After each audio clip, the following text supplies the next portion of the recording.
ஆண்டவருடைய நாமம் மகிமைப்படுவதாக. அன்பானவர்களே, இன்றைய வார்த்தைக்கு உங்களை அன்புடன் வரவேற்கிறேன். இன்றைய தியானத்துக்காக 33வது சங்கீதம் 11வது வசனத்தை வாசிக்க கேட்போம். கர்த்தருடைய ஆலோசனை நித்திய காலமாகவும் அவருடைய இருதயத்தின் நினைவுகள் தலைமுறை தலைமுறையாகவும் நிற்கும். நம்முடைய ஆண்டவர் ஆலோசனை கர்த்தராக இருக்கின்றார். ஆலோசனைகளும் அறிவுரைகளும் வயது வித்தியாசம் இல்லாமல், படித்தவர்கள் படிக்காதவர்கள் என்கிற வித்தியாசம் இல்லாமல் எல்லா மனுஷருக்கும் எல்லா காலத்திலும் தேவைப்படுகின்றது. ஆலோசனை இல்லாத சூழ்நிலையும் சரியான ஆலோசனை கிடைக்காத நிலைமையும் மிகவும் இக்கட்டானதாக காணப்படுகின்றது. அங்கே ஒரு வளர்ச்சியோ முன்னேற்றமோ எடுக்கிற பிரயாசங்களுக்குரிய பலனோ கிடைக்காமல் போய்விடும்.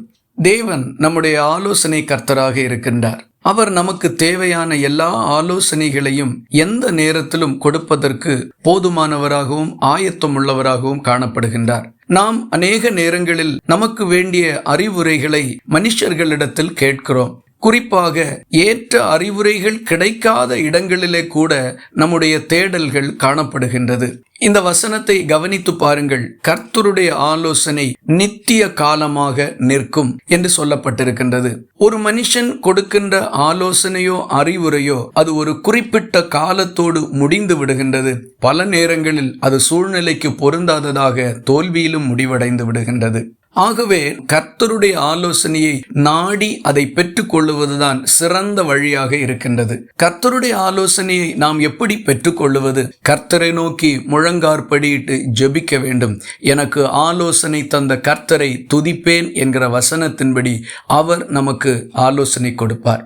வேத வசனங்களை நாம் அனுதினமும் வாசிக்கின்ற பொழுது அந்தந்த நாளுக்குரிய வழிகாட்டுதலும் ஆலோசனையும் அதிலிருந்து நாம் தவறாமல் பெற்றுக்கொள்ளுகிறதற்கு முடியும். கர்த்தருக்கு பயப்படுகிற தேவனுடைய பிள்ளைகளிடத்திலே நல்ல அறிவுரைகள் எப்போதும் காணப்படும்.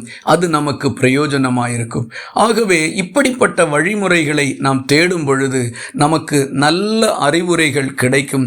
அது நித்திய காலமாக நிற்கும். அது இன்றைக்கோடு நிற்கிறதில்லை, நாளைக்கோடு நிற்கிறதில்லை. அது என்றைக்கும் அது நமக்கு பிரயோஜனமாக இருக்கும். இஸ்ரவேல் ஜனங்களை எகிப்திலிருந்து விடுதலையாக்கும்படி மோசேயை கர்த்தர் எழுப்பி அவனுக்கு நல்ல ஆலோசனைகளை கொடுத்தார். அந்த ஆலோசனைகள் பல வருஷ பிரயாணங்களிலே அவர்களுக்கு பேருதவியாக காணப்பட்டது.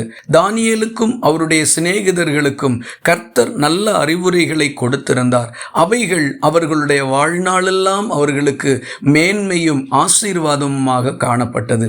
நாமும் கர்த்தருடைய ஆலோசனைகளை தேடுவோம். அது என்றைக்கும் மாறாது, நித்திய ஆசீர்வாதங்களுக்கு நம்மை வழி நடத்தும். இந்த வார்த்தைகள் இந்த நாள் முழுவதும் உங்களுக்கு ஒரு ஆசீர்வாதமாய் இருப்பதாக. ஜெபிக்கலாமா?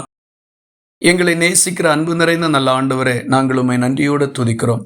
ஆசீர்வாதமான இந்த நல்ல காலை வேளையில எங்களுக்கு வேண்டிய ஆலோசனைகளும் அறிவுரைகளும் நீர் கொடுப்பீர் என்றும், உம்முடைய வேத வசனங்களை வாசிக்கிறதுனால் அதிலிருந்து நாங்கள் பெற்றுக்கொள்ள முடியும் என்றும் எங்களோடு நீர் இடைப்பட்டிருக்கிறதற்காக ஸ்தோத்திரம்.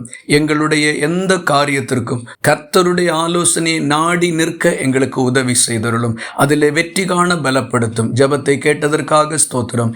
இயேசு கிறிஸ்து மூலம் வேண்டிக் கொள்கிறோம் எங்கள் அன்புள்ள நல்ல பிதாவே, ஆமீன். கர்த்தர் தாமே உங்களை ஆசீர்வதிப்பாராக.